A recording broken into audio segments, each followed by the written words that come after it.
우리가 잘 될 때도 있고 안 될 때도 있는 것 같습니다. 늘 잘 되는 인생만 살아가는 사람도 없고 늘 안 되는 인생만 살아가는 사람도 없는 것 같습니다.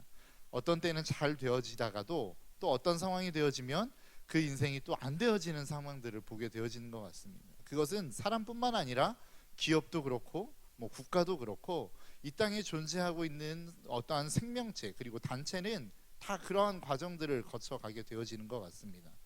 그런 것들을 바라보면서 우리가 잊지 말아야 되는 것은 무엇이냐면 잘 나갈 때에도 우리가 교만하지 말아야 되고 우리가 안 될 때에도 무엇인가 좀 힘들고 어려운 상황을 겪을 때에도 낙심하거나 좌절하지 말아야 될 것들을 우리는 좀 생각해 볼 수 있어야 될 것 같습니다.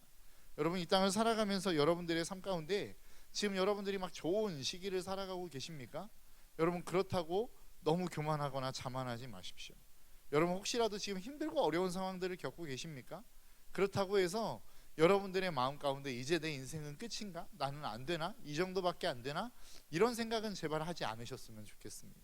여러분 힘들 때가 있으면 언젠가 여러분들이 여러분들이 하나님 안에 붙어 계시다면 하나님들이 여러분들을 치고 올라가게 하실 때가 있을 수 있기 때문에 그렇습니다. 그 반면 여러분들이 높은 위치에 있어서 지금 거만하게 하나님도 찾지 않고 그런 삶이 있다면 여러분 빨리 돌이키셔야 됩니다. 왜냐하면 여러분들의 인생이 내리막길을 걸을 날이 얼마 남지 않았기 때문에 그렇습니다. 제가 앞에서 너무 저주의 말을 하는 것 같나요? 그러나 그게 사실이라는 것입니다. 그게 현실이라는 것입니다. 여러분 오늘 본문의 말씀을 보면 이스라엘의 운명이 풍전등화와 같은 상황 가운데 있습니다. 바벨론을 하나님이 강성하게 하셨고 그 바벨론을 통하여 지속적으로 지금 이스라엘 백성들을 위협하고 있는 상황 가운데 있습니다. 그리고 지금 좌에 앉아있는 시드기야 왕은 그 바벨론이라고 하는 제국이 세운 왕입니다. 그러니까 허수아비 왕처럼 세운 왕이에요. 그러니까 그 이스라엘 안에서도 어떤 힘을 발휘할 수도 없는 상황이고 그의 마음대로 무엇인가를 해낼 수도 없는 상황입니다. 지금 이스라엘 백성들은 어찌 보면 바벨론이라고 하는 제국 안에 그 소나기 안에 들어가 있는 상황이다라고 하는 것입니다. 이미 이 내용을 예레미야 25장 11절에서는 하나님께서 예레미야를 통하여 말씀하셨습니다. 이 모든 땅이 폐허가 되어 놀랄 일이 될 것이며 이 민족들은 70년 동안 바벨론의 왕을 섬기리라. 땅이 다 황폐해질 거라는 겁니다. 다 불태워질 거라는 겁니다. 그리고 너희들은 바벨론의 왕을 섬기게 될 것이라는 겁니다. 그것도 1, 2년도 아닌 70년 동안이나 섬기게 되어질 것이다 라고 하나님이 예레미야 선지자를 통하여 예언하고 있다라고 하는 것입니다. 이뿐만 아니라 예레미야는 계속해서 이스라엘 백성들에게 이스라엘 멸망할 거야, 조심해, 준비해, 하나님께서 마음을 돌이키시지 않을 거야, 우리는 바벨론의 속국이 될 거야, 빨리 항복해야 돼 라고 하는 이야기를 계속해서 이야기합니다. 그게 바로 오늘 본문의 2절과 3절의 말씀입니다. 오늘 본문의 말씀을 보십시오. 여호와께서 이와 같이 말씀하시되 이 성에 머무는 자는 칼과 기근과 전염병에 죽으리라. 그러나 갈대아인에게 항복하는 자는 살리니 그는 노량물을 얻은 자같이 자기의 목숨을 건지리라. 여호와께서 이와 같이 말씀하시니라. 이 성이 반드시 바벨론의 왕의 군대의 손에 넘어가리니 그가 차지하리라 하셨다 하는지라. 예레미야가 지금 뭐라고 이야기하고 있습니까? 야, 너 이 땅 가운데 남아 있어봐야 안 돼. 왜냐하면 죽을 수밖에 없기 때문이야 라고 이야기하는 거예요. 그럼 살려면 어떻게 해야 되느냐? 바벨론의 사람들에게 두 손 들고 항복해야 돼. 지금 이 이야기를 하고 있는 겁니다. 여러분 이 이야기를 듣는 이스라엘 백성들의 마음이 별로 좋지 않았습니다. 왜 그렇습니까? 나는 하나님의 백성이고 결코 멸망하지 않을 거라고 생각하고 있는 이스라엘 백성들에게 너희들 멸망할 거라는 겁니다. 더군다나 하나님을 믿지 않는 이방 민족에게 두 손을 들고 항복해야 된다는 이 상황을 지금 이스라엘 백성들은 납득할 수 없는 거예요. 용납할 수 없는 거예요. 받아들일 수가 없는 상황인 겁니다. 여러분 이것을 우리의 상황으로 좀 가져와 보면 이게 이스라엘 이야기이고 바벨론의 이야기니까 이해가 잘 안 되시죠? 오늘날의 상황으로 좀 가져와 보면 내 원수되는 어떤 그 사람이 자꾸 내 삶 가운데 얼쩡얼쩡 거리는 겁니다. 자꾸 내 인생을 괴롭히는 겁니다. 그런데 그 인생 앞에 하나님이 항복하라고 이야기하는 겁니다. 종교적으로 한번 생각을 해볼까요? 요즘 우리 기독교 안에 가장 이슈가 되고 우려가 되어지는 상황들이 무엇입니까? 이슬람 세력들 아닙니까? 이슬람 세력들이 계속 들어오고 할 날이다 경제적으로 들어오고 어떤 지역들마다 요소들마다 모스크 예배 처소를 자기들의 예배 처소를 계속해서 세워가지 않습니까? 기독교가 이것들을 굉장히 우려하고 있습니다. 그런데 오늘날로 이야기를 하자면 그들에게 항복하라는 겁니다. 이슬람 세력들이 계속 다가오도록 내버려 두라는 겁니다. 그들이 다가오는 것은 어쩔 수 없는 상황이니 두 손 들고 그들을 받아들이고 그들 앞에 납작 엎드려 항복해라. 지금 이 상황 같은 이야기를 하고 있는 겁니다. 예레미야. 너희들은 바벨론의 세력에게 굴복해야 되고 그들에게 엎드려 항복해야만 우리는 살 수 있어. 그리고 그것으로 끝나는 게 아니라 70년이라고 하는 시간 동안을 우리는 그들을 섬겨야 돼 라고 이야기하는 것입니다. 예레미야의 사명이 지금 그러한 상황 가운데 있는 것입니다. 여러분, 선지자의 사명이 무엇입니까? 선지자는 하나님의 뜻을 분별하고 그 뜻을 이스라엘 백성들, 자기의 백성들에게 선포해 주는 역할을 하는 것이 바로 선지자의 역할입니다. 그게 선지자가 감당해야 될 상황이라는 겁니다. 그러한 선지자에게 지금 하나님의 음성이 들려온 겁니다. 너희들 항복해야 된다. 그런데 그 음성 자체가 정말로 그 예레미야가 전하기에 탐탁치 않은, 그리고 그것들을 잘 받아들일 수 없는, 그리고 전한다고 할지라도 사람들이 그것들을 수용할 수 없는 하나님의 메시지가 계속해서 들려지는 것입니다. 여러분 같으시면 어떻게 하시겠습니까? 여러분 같으면 그 말씀을 전하시겠습니까? 아까도 앞에서도 말씀드렸던 것처럼 이스라엘 백성들의 마음 깊숙한 곳에 자리 잡고 있는 생각이 있는데, 그게 무엇이었냐면 우리는 절대 망하지 않는다는 겁니다. 하나님이 우리를 버리시지 않는 한, 우리가 예배의 처소를 떠나지 않는 한, 우리가 이 제사를 멈추지 않는 한, 우리 이 예배 공동체 안에 성전이라고 하는 것이 자리 잡고 있는 한 우리나라와 민족들은 절대 망하지 않는다. 이게 이스라엘 백성들의 마음 가운데 품고 있었던 생각이었다는 것입니다. 지금 이스라엘 백성들이 이 수많은 메시지를 들음에도 불구하고 돌이키지 않았던 이유는 무엇이냐? 그들의 마음 가운데 이 생각이 있었기 때문이라는 것입니다. 여러분, 여러분들의 마음 가운데도 이러한 생각이 있지 않으십니까? 무엇인가 하나님의 말씀대로 살아가지는 않는데, 무엇인가 하나님 앞에서 내 죄악을 돌이키려고는 하지 않는데, 내 삶이 잘못되었다라는 것은 알고 있는데 그 삶을 돌이키고 싶지는 않아요. 그러다 보니까 하나님 앞에 나아가는 게 굉장히 찜찜해요. 그래서 어떻게 합니까? 예배의 자리를 지키는 겁니다. 그것으로 우리의 마음의 평안함을 유지하려고 하지 않더냐라고 하는 것입니다. 이스라엘 백성들이 지금 그러한 상황이었다라는 거예요. 여러분, 이스라엘 백성들 안에 제사가 없었습니까? 이스라엘 안에 성전이 없었습니까? 그렇지 않습니다. 그들은 여전히 제사를 드리고 있었고, 그들은 여전히 하나님을 섬긴다라고 이야기하는 종교적인 행위들을 계속해서 지속하고 있었다라는 거예요. 그런데 그들을 향하여 하나님이 지금 내리고 있는 이야기가 무엇입니까? 너희들은 내 말 듣지 않았다라는 거예요. 너희들은 지금 나를 떠났다라는 거예요. 그러니까 이스라엘 백성들이 들을 때에는 이 말이 납득이 안 되고 이해가 안 되는 겁니다. 하나님, 우리가 뭘 잘못했습니까? 우리가 제사를 안 드렸습니까? 아니면 우리가 성전을 지키지 않았습니까? 지금 이 항변을 하고 있는 거라고요. 여러분, 여러분들의 마음 가운데 지금 그런 생각이 있지 않으십니까? 여러분들의 삶 속에 내가 여전히 하나님을 믿고 살아간다라고 이야기하지만 내 속에 죄가 있어요. 그런데 이 예배의 자리에 나와서 우리가 해결해야 될 게 무엇입니까? 내 마음속에 있는 죄책감입니까? 아니면 죄를 해결하고 돌아가야 되는 것입니까? 죄책감이 아닌 죄를 해결하고 돌아가야 되는 거거든요. 그런데 죄는 그대로 있는 거예요. 왜냐하면 죄는 그대로 가지고 내가 살아가고 싶은 거예요. 이것을 놓고 싶지 않은 거예요. 그래서 내가 정말로 차선책으로 해결하고자 하는 것이 무엇입니까? 죄책감만 좀 해결했으면 좋겠다. 나는 여전히 이 삶을 살아가지만 내 마음속에 있는 죄책감은 좀 사라졌으면 좋겠다. 이게 우리의 마음 아닙니까? 그런데 그 마음이 지금 오늘 징계를 받고 있는, 하나님의 말씀을 듣고 있는 이스라엘 백성들의 상황과 동일한 상황이라는 것입니다. 하나님이 왜 이스라엘 백성들을 멸할 수밖에 없었는가? 왜 이들을 자꾸만 바벨론의 손에 넘긴다라고 이야기할 수밖에 없었는가? 그 이야기를 예레미야 25장 3절에서 7절까지는 다음과 같이 말씀하고 있습니다. 유대의 왕 아몬의 아들 요시야 왕 13째 해부터 오늘까지 23년 동안 여호와의 말씀이 내게 임하기로 내가 너희에게 꾸준히 일렀으나 너희가 순종하지 아니하였느니라. 지금 하나님께서 이스라엘 백성들에게 선포하는 게 무엇입니까? 예레미야를 통하여 전해주는 말씀이 뭐예요? 내가 23년 동안 한 번도 아니고 두 번도 아니고 세 번도 아니고 꾸준히 하나님의 말씀을 전했다라는 거예요. 그런데 너희들은 돌이키지 않았다라는 겁니다. 4절의 말씀입니다. 그러므로 여호와께서 그의 모든 종 선지자를 너희에게 끊임없이 보내셨으나 너희가 순종하지 아니하였으며 귀를 기울여 듣지도 아니하였도다. 그가 이르기를 너희는 각각의 악한 길과 악행을 버리고 돌아오라. 그리하면 나 여호와가 너희와 너희 조상에게 영원부터 영원까지 준 그 땅에 살리라. 너희는 다른 신을 따라다니며 섬기거나 경배하지 말며 너희 손으로 만든 것으로 나의 노여움을 일으키지 말라. 그리하면 내가 너희를 해하지 아니하리라 하였으나 너희가 내 말을 순종하지 아니하고 너희 손으로 만든 것으로서 나의 노여움을 일으켜 스스로 해하였느니라. 여호와의 말씀이니라. 지금 하나님께서 이스라엘 백성들에게 뭐라고 말씀하고 있는 것입니까? 예레미야를 보내셨다는 거예요. 23년 동안 꾸준히 하나님의 말씀을 보내시면서 돌이켜라 돌이켜라 돌이켜라 하나님의 말씀을 전해 주었다라는 거예요. 그래도 듣지 않자 하나님의 처방이 무엇이었습니까? 다른 선지자들을 보낸 것입니다. 내가 다른 사람들을 보내서 너희들 또 돌이켜라 돌이켜라 돌이켜라 아무리 이야기했는데 듣지 않았다라는 거예요.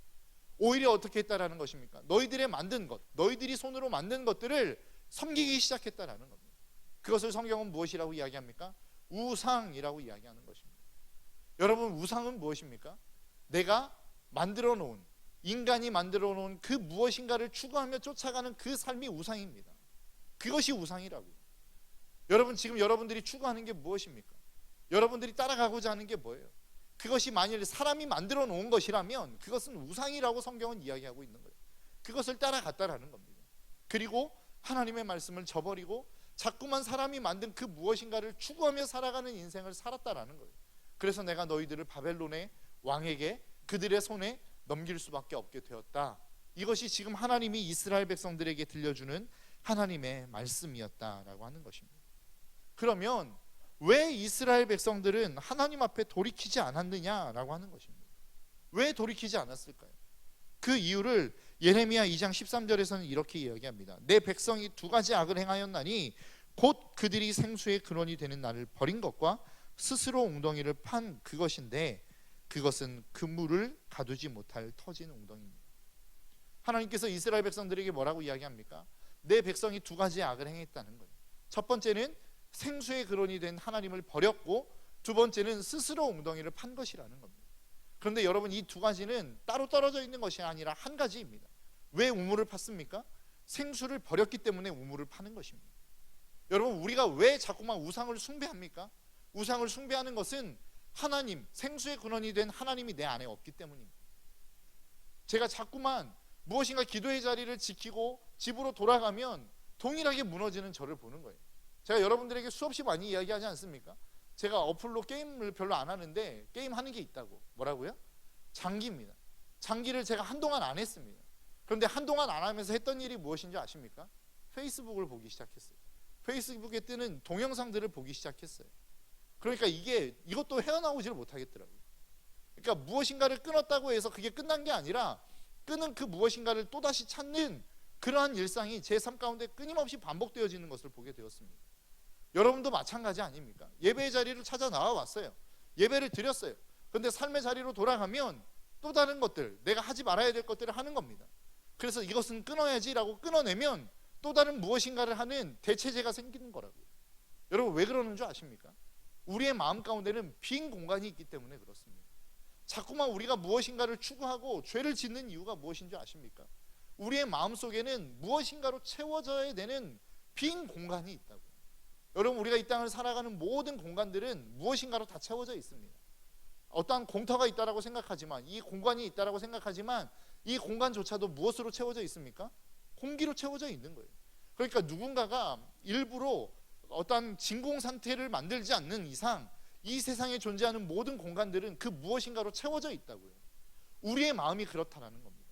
우리의 마음이 어떤 공간이 있는데 그 공간은 무엇인가로 반드시 채워져야만 우리가 삶을 살아갈 수 있게 되어져 있다라는 것입니다.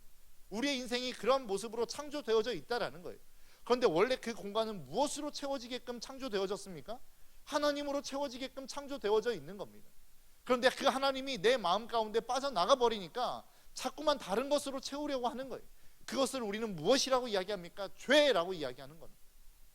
여러분, 왜 죄를 짓습니까? 하나님이 내 안에 충만하게 채워지지 않았기 때문에 죄를 짓는 겁니다. 다른 무엇인가로 내 마음을 채우려다 보니까 하나님이 아닌 다른 것으로 채워지기 시작하는 그것을 우리는 죄라고 이야기하는 거라고요. 제가 기도의 자리를 지키고 1시간, 2시간을 기도하고 돌아갔는데 왜 자꾸 나는 또다시 핸드폰을 봐야 되는가? 이 고민을 하다가 제가 찾은 결론입니다. 하나님으로 내 마음이 채워지지 않았기 때문에. 내가 기도하고 돌아갔다라고 이야기하지만 내 마음이 하나님으로 채워지지 않으니까 또 다른 것으로 채우려고 하는 거예요. 그것이 우리의 모습이다. 그래서 우리는 언제까지 기도해야 됩니까? 그래서 우리는 언제까지 예배해야 됩니까? 내 마음이 하나님의 영광으로 채워지기까지 기도하고 예배해야 되는 거예요. 이게 안 되니까 자꾸만 예배를 드렸어도 세상으로 나아가 똑같은 일을 반복하는 거라는 것이죠. 여러분들의 인생 속에 하나님으로 말미암아 여러분들의 인생이 충만하게 채워지는 저와 여러분들의 인생이 될 수 있기를 주님의 이름으로 축복합니다. 그렇게 채워지지 않는 이스라엘 백성들, 그 이스라엘 백성들이 끊임없이 범죄하기 시작하자 결국은 하나님이 암만 해도 안 돼서 바벨론의 왕에게 그들을 붙이기 시작한 것입니다.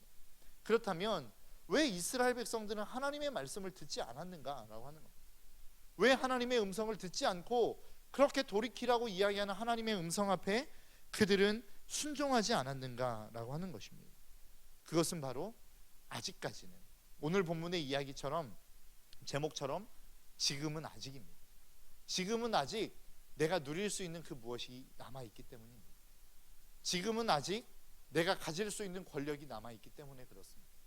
지금은 아직 내가 누릴 수 있는 무슨 혜택이 남아있기 때문에 하나님의 말씀을 듣지 않는 것입니다. 오늘 본문 4절의 말씀을 보십시오.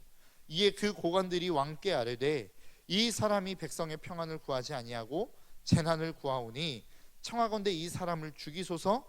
그가 이 같은 말을 하여 이 성에 남은 군사의 손과 모든 백성의 손을 약하게 하나이다. 여러분, 지금 고관들이 하는 이야기가 무엇입니까? 그들이 펴고 있는 논리가 뭐예요? 그들이 지금 이 이스라엘 백성들, 그 하나님 앞에서, 그리고 시드기야 왕 앞에서 이야기하고 있는 게 무엇입니까? 이 사람 죽여야 된다라는 겁니다. 그 얘기는 뭐예요? 그 죽일 힘이 고관들에게는 아직 남아있다라는 겁니다. 여러분, 우리가 무엇인가를 자꾸만 하려고 하는 이유가 무엇인 줄 아십니까? 내 마음속에, 내 삶 속에 아직 힘이 남아있기 때문에 그렇습니다. 어떤 분이 그런 이야기 하더라고요. 어떤 목사님과 이야기를 하는데 그 목사님이 뭐라고 이야기하냐면, 내가 아직 약한 것은 내가 아직 여전히 강하기 때문이다. 여러분, 이 이야기가 무슨 이야기인지 이해가 되십니까? 내가 연약한 삶을 살아갈 수밖에 없는 이유, 내가 자꾸만 죄 앞에서 무너질 수밖에 없는 이유, 그것은 뭐냐면 하나님 앞에서 내가 아직 죽지 않았기 때문이라는 겁니다. 내가 하나님 앞에서 약해서 그 하나님을 바라보거나 그 하나님을 의지하거나 그 하나님을 향하여 가까이 나아가는 이 모습이 나에게 없기 때문에, 이 약함을 내가 인지하지 못하고 이 약함 때문에 하나님 앞에 나아가지 못하기 때문에 내 인생은 약해지는 거라는 것입니다. 여러분, 내가 무엇인가를 할 수 있다라고 생각하는 그 순간 우리의 인생은 아무것도 아닌 인생이 된다는 사실을 저와 여러분들이 잊지 않으시기를 주님의 이름으로 축복합니다. 여러분, 우리가 무엇인가를 할 수 있을 때, 무엇인가 정말로 하나님 앞에서 신앙적인 업적을 이룰 수 있을 때에는 언제인 줄 아십니까? 내가 아무것도 할 수 없다는 것을 하나님 앞에 고백하기 시작할 때입니다. 내가 무엇인가를 할 수 있다라고 착각하는 그 순간 우리는 아무것도 이룰 수 없습니다. 나는 그 연약함 그대로의 모습으로 나아갈 수밖에 없는 인생이 될 수밖에 없다라는 것이죠. 저와 여러분들의 인생 속에 다시 한번 하나님을 붙드는 저와 여러분들의 삶이 될 수 있기를 주님의 이름으로 축복합니다.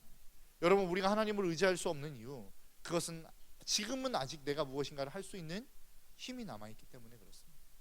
내가 무엇인가를 가지고 나아갈 수 있는 능력이 아직 나에게 남아있기 때문에 그렇다고. 그것들까지도 여러분들의 인생 가운데 사라지는 축복이 있기를 주님의 이름으로 축복합니다. 내 능력이 다, 아멘을 안 하시네요. 죄송합니다. 여러분, 죽을 것 같죠? 내 능력이 다 사라지면 내 인생이 끝날 것 같죠? 그렇지 않습니다. 성경의 원리는 그게 아니라는 거예요. 오늘 주일 말씀을 통해서 우리에게 주신 말씀도 동일하다라고 저는 생각합니다. 내가 죽어야 살 수 있는, 이게 성경적인 원리라는 겁니다. 내가 살아있을 때는 내가 죽을 수밖에 없는 인생이 될 수 있다는 사실을 저와 여러분들이 잊지 않으시기를 주님의 이름으로 축복합니다. 여러분, 고관들이 왜 자꾸만 하나님 앞에서 자기의 인생들, 하나님이 들려지는 그 말씀 앞에 순종하지 못하냐? 그것은 자기들의 기득권이 남아 있었고 그 기득권을 유지하고 싶은 마음이 있었기 때문에 그렇습니다. 여러분, 잊지 마십시오. 우리가 이 땅을 살아가면서 정말로 착각하는 것 중에 하나는 무엇이냐면, 세상이 변하면 내가 변할 거라고 생각합니다. 세상이 좋아지면 내 인생은 행복해질 거라고 생각합니다. 여러분, 고관들이 그렇게 생각했다라는 거예요. 고관들은 정말로 이 인생 가운데 나에게 어떠한 좋은 이야기, 나쁜 이야기를 들려주는 사람이 사라지면 자기의 인생은 행복해질 수 있을 거라고 생각하고 착각하며 살아갔다라는 거예요. 오늘 본문의 4절의 말씀이 그거 아닙니까? 이에 고관들이 왕께 아뢰되 이 사람이 백성의 평안을 구하지 아니하고 재난을 구하오니 청하건대 이 사람을 죽이소서. 이 이야기는 뭐예요? 이 사람이 죽어지면 내 인생이 행복해지겠다는 거 아니에요? 내가 편안해지겠다는 거 아니에요? 그런데 그렇게 그 인생이 힘들고 어려워져서 그 인생이 행복해졌습니까? 지금 당장에 분풀이는 한 것 같죠? 그래서 마음이 좋아진 것 같아요. 그런데 문제는 무엇입니까? 더 큰 저주가 그의 삶을 기다리고 있더라는 것입니다. 세상 아무리 원망해봐야 그것이 세상을, 나의 인생을 행복하게 만들지 않더라는 것입니다. 그러면 내가 행복해지기 위해서는 무엇이 필요한 것입니까? 내가 바뀌는 거예요. 고관들이 그 하나님의 말씀을 붙들고 그 말씀을 받아들이고 그 말씀 앞에 순종하여 자기의 기득권을 내려놓고 항복하는 것, 이게 그들이 행복해질 수 있는 길이었다고요. 그런데 그들은 그렇게 하지 않았다라는 것입니다. 여러분, 제가 인터넷을 자꾸 뒤지다 보니까 좋은 드라마들이 하나 둘씩 걸리는 것 같습니다. 제가 옛날에 보지 않았고 지금 하고 있는 드라마도 보지 않는데 김사부, 여러분 아십니까? 낭만 닥터 김사부라고 하는 드라마가 있더라고요. 그게 2016년인가 17년인가 했던 시즌 1이 그랬던 것 같아요. 맞나요? 예, 그 드라마 이렇게 명대사로 다시 보는 낭만 닥터 김사부, 이게 유튜브에 이렇게 떴더라고요. 그래서 이렇게 한번 보기 시작하다 보니까 이 내용이 거의 뭐 복음 비슷한 내용인 것 같아서 제가 그거를 완전히 다 받아버렸습니다. 시즌 1을. 그래서 언젠가 한번 몰아보려고 지금 벼르고 있습니다. 그 내용을 보다 보니까 첫 장면에 어떠한 내용이 나오냐면 한 아버지가 응급실에 실려옵니다. 그 보호자로 청소년이 이렇게 따라온 거예요. 그래서 이 아버지를 많은 의사들이 봐주기를 원하는데 방치해 두는 겁니다. 누구를 보느라? 어떤 높은 고위 관직에 있는 사람이 응급실에 실려온 그 사람을 보느라 이 아버지는 그냥 방치해 둔 거예요. 그러다가 어떻게 돼버렸냐면 이 아버지가 죽은 겁니다. 그러니까 이 청소년의 마음에 막 분노가 일어나기 시작한 거예요. 그래서 가가지고 야구방망이 하나 가지고 와가지고 막 모든 것을 막 다 때려 부시기 시작하는 겁니다. 그러다가 그렇게 부시고 있는 상황 가운데 혜성같이 등장한 한 사람, 김사부가 등장을 합니다. 수건 하나로 그 사람을 제압해버리고 마취제를 놓고 이렇게 상처가 난 곳을 치료해 줍니다. 그러면서 그 대사에 나오는 그 내용이 정말로 복음과 같았습니다. 뭐라고 이야기하냐면 야구바닥 휘둘러 봐야 네 이름조차 기억하지 못할걸. 진짜 복수하고 싶다면 그들보다 나은 인간이 되거라. 여러분, 이거 복음적인 이야기 아닙니까? 제가 이 이야기를 들으면서 울어버렸습니다. 제가 어떠한 세상을 바라보면서 무슨 생각을 했냐면, 야, 세상이 이렇기 때문에 안 되는 거야. 세상이 이렇기 때문에 나는 이런 사역을 할 수 없고, 세상이 이렇기 때문에 내가 아무리 복음을 전해도 세상은 변하지 않아. 이런 생각을 제가 하고 있었거든요. 그런데 이 이야기가 딱 들리자마자 하나님의 복음처럼 들려줬습니다. 문제가 누구에게 있다? 나에게 있는 것이었습니다. 그러면서 그 다음 이야기가 뭐였냐면 분노 말고 실력으로 갚아줘. 알았니? 네가 바뀌지 않으면 아무것도 바뀌지 않는다. 여러분, 세상이 변하기를 여러분 기대하고 있습니까? 세상은 변해도 여러분들이 변할 수 있는 것은 아무것도 없습니다. 김사부가 이야기하는 게 뭐예요? 정말로 너희가 세상 가운데 복수하고 싶으니 그러면 실력으로 복수해요. 여러분, 그리스도인에게 있어서 실력이 무엇입니까? 사랑 아닙니까? 여러분, 그들에게 복수해 줄 수 있는 가장 성경적인 복수의 방법은 뭐예요? 용서하고 사랑하는 겁니다. 하나님의 말씀 앞에 순종하는 거라고요. 그게 이 땅을 향한 최고의 복수라는 겁니다. 그런데 우리는 뭐라고 얘기해요? 우리는 그리스도인이라고 이야기하면서 끊임없이 이야기하는 게 뭐예요? 세상적인 방식으로 복수하고자 하는 것 아니더냐라고 하는 것입니다. 여러분, 저와 여러분들의 인생 속에 필요한 것이 있습니다. 그리스도인으로 살아간다면 우리에게 필요한 것이 있다고요. 그것은 무엇이냐면 나를 바꿔내는 것입니다. 세상을 바꿔내는 것, 아무리 바꾸려고 해봐야 세상 변하지 않습니다. 다른 사람 변하지 않습니다. 그런데 내가 바뀌면 세상은 바뀌어지기 시작하는 거다. 여러분, 오늘 본문에서 이야기하는 건 무엇입니까? 지금 많은 고관들이 정말로 시드기야 왕에게 토로하고 있는 게 뭐예요? 저 사람이 있어서 우리의 군대도 약해지고 있고 우리의 백성들도 자꾸만 약해져 가고 있습니다. 이것 아닙니까? 그 사람 죽으면 그 사람이 더 이상 재난에 대해 이야기하지 않을 거고 더 이상 심판에 대해 이야기하지 않을 거고, 그러니까 우리는 힘을 얻을 수 있을 것입니다 라고 이야기하는 거예요. 그런데 그게 옳은 이야기입니까? 인간적인 논리로 보면 맞는 이야기일 수 있을지 모르겠습니다. 그런데 하나님도 그렇게 이야기하고 있습니까? 하나님의 심판은 이미 예견되어져 있어요. 바벨론이 너희들을 지배할 것이라는 겁니다. 그러니까 너희들이 조금이나마 목숨을 부지하고 싶다면, 너희들이 정말로 이 땅 가운데 다시 한번 하나님의 나라의 건설을 꿈꾸고 회복하고 싶다면 항복하라는 겁니다. 너희들의 생각, 너희들의 자존심, 너희들의 기득권 내려놓고 항복하라는 겁니다. 그런데 그렇게 하기 싫은 거예요. 우리의 모습 아닙니까? 우리가 살아가는 이 땅의 모습 아니더냐라고 합니다. 여러분, 우리가 바뀌지 않으면, 내가 바뀌지 않으면 제 아무리 부흥을 외쳐도 바뀌지 않을 수밖에 없다라는 사실을 저는 깨닫게 되었어요. 그래서 제가 오늘 설교를 준비하면서 제 마음 가운데 결단한 게 있습니다. 내가 바뀌기를, 다른 사람들이 바뀌기를 자꾸만 이야기하고 권면하기 이전에 내가 먼저 바뀌는 인생을 좀 살아내야겠다 라고 하는 그 결단과 소망함이 제 마음 가운데 생기기 시작했습니다. 이 마음이 저뿐만 아니라 오늘 예배를 드리고 있는 우리의 모든 청년들과 우리의 모든 성도님들의 마음 가운데 이 마음이 좀 흘러갈 수 있기를 주님의 이름으로 축복합니다. 여러분, 상황이 어려우십니까? 그래서 여러분들의 상황을 자꾸만 탓하는 삶을 지금 살아가고 계십니까? 그 상황 탓해봐야 여러분들의 인생 가운데 바뀔 것 아무것도 없습니다. 변할 수 있는 것 아무것도 없다고. 그러면 무엇을 바꿔야 되겠습니까? 나를 바꿔야 되는 것입니다. 내 마음과 내 생각을 바꾸지 않는 이상 여러분, 우리가 꿈꾸는 그 어떤 세상도 이 땅 가운데 이루어질 수 없다라는 사실을 여러분 꼭 기억할 수 있기를 주님의 이름으로 축복합니다. 여러분, 우리가 이 땅을 살아가면서 날마다 우리가 빠지는 오류가 있고 정말로 어떤 유혹이 있습니다. 사단이 끊임없이 우리를 향하여 유혹하는 유혹이 있습니다. 그게 무엇인 줄 아십니까? 야, 세상이 변해야 돼. 네가 행복하려면 세상이 변해야 돼. 네가 앞만 변해봐야 세상이 변하지 않으면 너는 행복할 수 없어. 이게 세상의 논리라는 겁니다. 그러나 성경의 논리는 다릅니다. 세상 아무리 변해봐야 네 인생의 행복 찾아오지 않는다는 겁니다. 네가 정말로 행복하고 싶다면 네 인생이 변해야 된다는 거예요. 그런데 그 인생의 변화의 시작은 어디에서부터 시작하는 것입니까? 내 기득권을 내려놓는 것입니다. 여러분, 초대교회가 엄청난 부흥을 맛보았죠. 베드레의 설교를 통하여 3,000명, 5,000명이 회개하고 돌아오는 놀라운 전무후무한 어떤 교회 역사상 다시는 일어날 수 없는 기적과 같은 일들이 일어났습니다.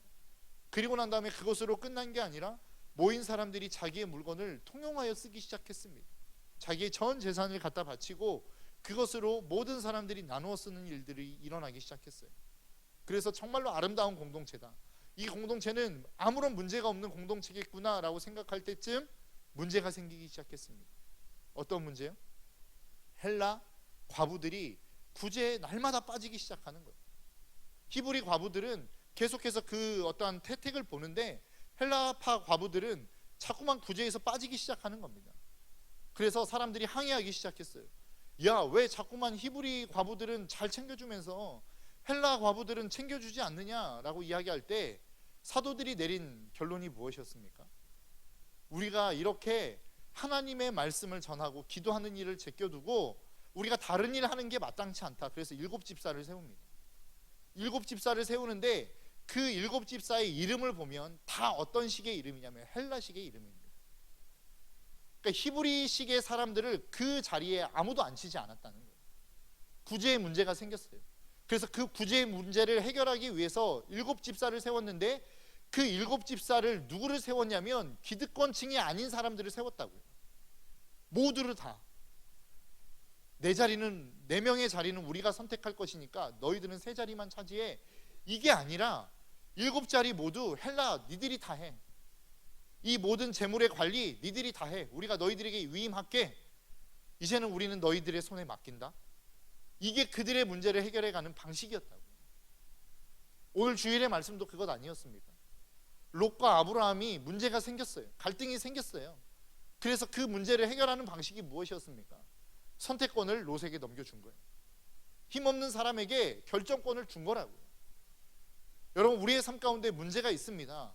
그 문제를 해결할 수 있는 가장 좋은 방법이 무엇인 줄 아십니까? 힘없는 사람에게 결정권을 주는 거예요. 힘없는 사람에게 그 모든 기득권을 내어주는 거라고요. 그러면 문제는 너무나도 간단하게 해결되어집니다. 왜요? 기득권자는 어차피 그 공동체를 떠나지 않을 거예요. 여러분, 저와 여러분들의 인생 속에 여러분들이 정말로 붙들고 있는 것이 무엇인지를 다시 한번 좀 생각해 보셨으면 좋겠어요. 내 좋은 것, 아직까지는 그래도 내가 버틸만 하니까, 아직까지도 그래도 내가 살만하니까. 여러분, 많은 사람들 바쁘다라고 이야기하면서 놀러도 다니고 일도 열심히 하시죠. 그런데 여러분들의 삶 가운데 만일 암이라고 하는 진단을 받았다면 여러분 어떻게 하시겠습니까? 그래도 여전히 놀러 다니시고 여전히 일하는데 여러분들의 모든 에너지를 쓰시겠습니까? 그렇지 않죠. 일단은 그 암을 치료하는 게 우선이겠죠. 왜요? 그 어떤 것을 하는 것보다 생명이 중요하다는 것을 알기 때문입니다. 저는 영적인 원리도 똑같다고 생각합니다. 여러분, 우리가 이것도 얻을 수 있고 이것도 원하고 저것도 원할 수 있어요. 그런데 여러분, 그게 생명보다 중요합니까? 내가 교회 안에서 누리는 어떤 무엇인가, 그것들이 다 좋을 수 있다고요.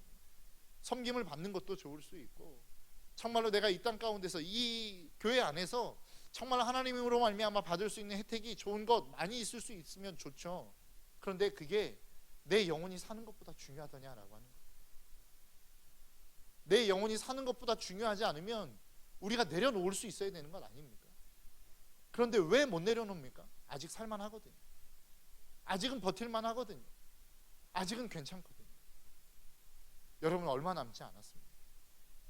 하나님께서 여러분들의 인생을 만지실 날이 얼마 남지 않았다고요. 수없이 많이 듣지 않습니까? 하나님께로 돌아가야 된다, 하나님의 말씀 앞에 순종해야 된다, 여러분 수없이 많이 들었잖아요. 그런데 지금 여러분 돌아오셨습니까? 이제 얼마 남지 않았어요. 언젠가도 어떤 청년과 이야기하다가 나눈 이야기입니다. 하나님은 오래 참으십니다. 그러나 영원히 참으시지는 않습니다. 여러분들의 인생 가운데 이 각성함이 좀 있기를 주님의 이름으로 축복합니다. 아직 살만할 때에, 지금은 아직 그래도 괜찮을 때에 여러분 하나님을 바라보십시오. 그리고 여러분들의 의지를 들여 하나님 앞에, 그 말씀 앞에 순종하는 순종의 자리로 나아가십시오. 그것이 여러분들의 괴로움을 가져온다 할지라도, 그것이 여러분들의 인생 가운데 기득권을 내어놓는 헌신의 자리를 향하여 나아가야 되는 상황이라 할지라도, 여러분들의 물질을 내려놔야 되고, 여러분들의 어떤 시간을 내려놔야 되고, 여러분들의 아픈 마음들을 내려놔야 되는 이러한 상황이라 할지라도, 그게 여러분들을 살릴 수 있다면 그 자리로 나아가야 되지 않겠습니까?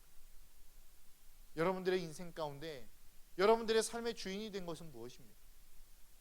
그것들을 내려놓지 않는 이상 여러분들의 삶 가운데 하나님의 어떠한 진노와 심판의 일들은 멈춰지지 않을 거라고 하는 사실을 저와 여러분들이 잊지 않으시기를 주님의 이름으로 축복합니다. 여러분들의 마음을 하나님으로 채우십시오. 그리고 그 하나님이 여러분들의 삶의 주인이 되게 하십시오. 그리고 그 삶을 통하여 이 땅 가운데 하나님이 말씀하시는 대로의 삶을 살아가십시오. 그것이 비록 힘들고 어렵다 할지라도 언젠가는 하나님이 여러분들의 인생 가운데 영광을 보게 하실 날이 있을 것입니다.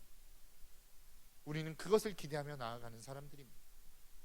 이 지금 당장 내 눈앞에 보이는 어떤 편안함을 위해서 나아가는 자들이 아니라, 하나님이 우리에게 주실 영원한 안식과 하나님이 채우실 그 평안함과 하나님이 우리에게 내어놓으실, 그리고 우리에게 부어주실 그 하나님의 은혜를 기대하며 나아가는 사람들이라고. 여러분, 이 자리에서 예배하는 저와 여러분들의 삶이 그러한 삶이 될 수 있기를 주님의 이름으로 축복합니다. 여러분, 오늘 본문의 말씀을 보면 두 사람이 나오죠. 한 사람은 예레미야, 한 사람은 고관들, 시드기야를 비롯한 지배 계층입니다. 어찌 보면 예레미야의 삶은 참 저주받은 삶인 것 같죠. 하나님의 말씀을 선포했는데 성전뜰에 감금되었습니다. 그래서 그 말씀 전하는 것을 멈출 줄 알았는데 자꾸만 오고 가는 사람들에게 그 심판의 메시지를 던지는 거예요. 그러니까 어떻게 합니까? 그냥 구더기에 던져버리는 겁니다. 더 이상 사람들을 만나지 못하게. 그 상황만 놓고 보면 누가 이긴 것 같습니까? 고관들과 시드기야 왕이 이긴 것 같습니다. 그러나 하나님은 그렇게 바라보지 않으시더라라고 하는 것입니다. 여러분, 우리의 시점 그리고 우리의 시야, 우리의 관점이 좀 바뀔 수 있었으면 좋겠어요. 사람적인 관점에서, 인간적인 관점에서 바라보는 승리와 성공, 편안함이 아니라 하나님의 관점에서 바라보는 승리와 성공, 편안함의 자리로 나아가는, 그래서 아직까지는 살만하지만 그럼에도 불구하고 하나님 앞에 무릎 꿇을 수 있는, 아직까지는 살만하지만 그럼에도 불구하고 하나님의 말씀으로 씨름할 수 있는, 지금 아직은 그래도 괜찮게 버틸만 하지만 그럼에도 불구하고 나는 하나님의 말씀에 순종하기 위하여 씨름하며 나아가는 저와 여러분들의 삶이 될 수 있기를 주님의 이름으로 축복합니다. 이 시간 우리 함께 좀 찬양하며 나아갔으면 좋겠습니다. 내가 주인 삼은 모든 것 내려놓고 내 주 되신 주 앞에 나아가 내가 사랑했던 모든 것 내려놓고 주님만 사랑하기로 결단하는 저와 여러분들의 삶이 될 수 있도록, 그리고 이 찬양을 통하여 그런 결단의 자리로 나아갈 수 있는 귀한 시간이 될 수 있기를 간절히 소망합니다.